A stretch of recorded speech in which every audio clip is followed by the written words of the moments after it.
How to log in into your Koodo account. The very first thing you want to do is to head over to any of the web browser, or you can move into Safari if you're on your iOS device. Let's head over to Safari. Once you're in here, in the source bar, search for Koodo account login.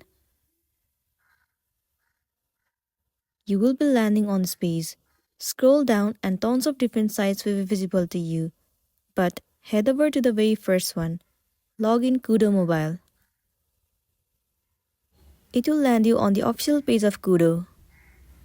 In here, what you want to do is, first of all, enter the email address associated with your account, and then enter the password that you have created before.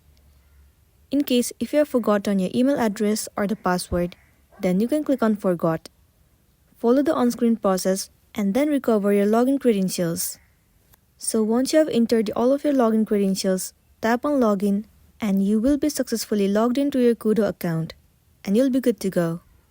So that's all for today, and this is simply how you can log in into your Koodo account.